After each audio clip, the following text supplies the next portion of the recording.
मुझे वक्त पर गांव पहुंचने की जल्दी थी, इसलिए मैं दोपहर को ही घर से निकल गया था। मेरा अंदाज़ा यही था कि शाम से पहले पहले अपने गांव पहुंच जाऊं, मगर एक वीरान जगह बस खराब हो गई।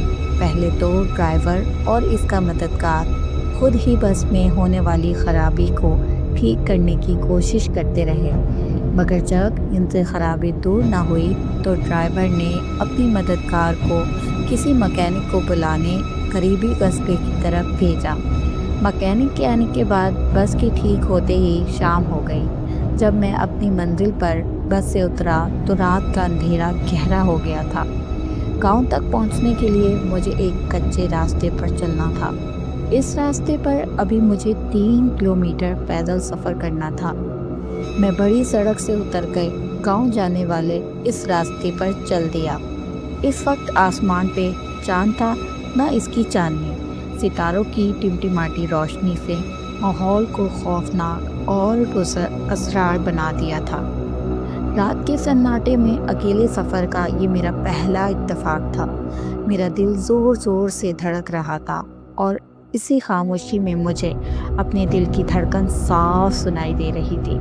अभी मैं थोड़ा रास्ता ही तय कर सका था कि अचानक एक उल्लू ने मेरे सर के ऐन ऊपर रात के सन्नाटे में और पर फड़फड़ाता हुआ एक तरफ से उड़कर दूसरे तरफ पर जा बैठा।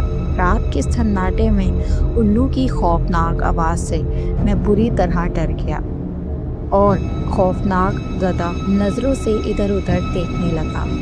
उसी वक्त झाड़ियों में से सरसराहट सी हुई। मैंने चौंक कर देखा, ऊंची ऊंची झाड़ियों के पीछे कोई खड़ा था। मैं डर कर पीछे हटा तो किसी चीज़ से टकरा गया।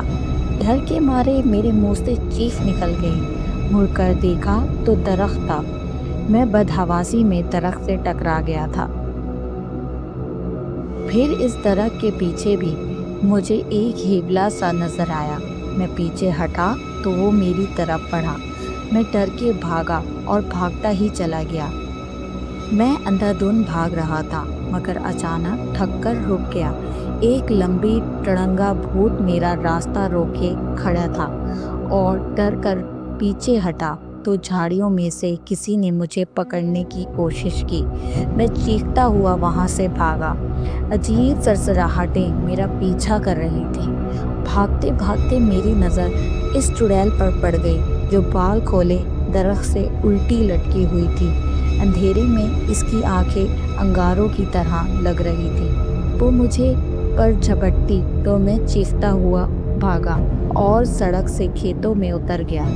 मैं फसलों और झाड़ियों को फलांगता हुआ भागा चला जा रहा था कि अचानक मेरे कदमों तले से ज़मीन निकल गई और मैं मुंह के बल एक चौहड़ में गिर पड़ा। कीचड़ से भरे इस चौहड़ से बड़ी मुश्किल से बाहर निकला। कीचड़ और मिट्टी के लेप से अब मैं खुद भूत लग रहा था। सर्दी से मेरी कपकपी छूट गई थी, इस डर से कि वो बलाएं फिर मुझसे ना आ पहुँचे। मैं फिर भागने लगा।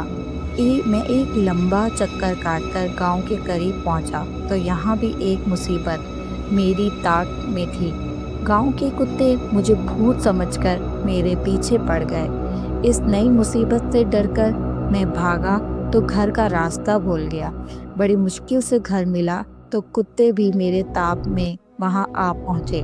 मैंने दोनों हाथों से दरवाज़ा पीट डाला। कौन है? अंदर से आवाज़ आई। जल्दी दरवाज़ा खोलो, मैंने चिल्लाकर कहा। मेरे चचाजाद भाई ने दरवाज़ा खोला, मगर मेरी सूरत देखकर घबराकर पीछे हटा। मैं जल्दी से अंदर दाखिल हुआ क्योंकि कुत्ते बुरी तरह भौंकते हुए मुझ पर झपट रहे थे। कौन हो तुम? मेरे चचाजाद भाई ने लजरती हुई आवाज़ में पूछा। इतने में घर के दूसरे लोग भी उठकर वहाँ आ गए। वो भी मुझे देखकर डर गए, मगर जब मैंने अपना नाम बताया तो बड़ी मुश्किलों से इन्होंने मुझे पहचाना। चचा जान ने पूछा, ये क्या हुआ? कुछ बलाएं मेरे पीछे लग गई थी, मैंने बताया।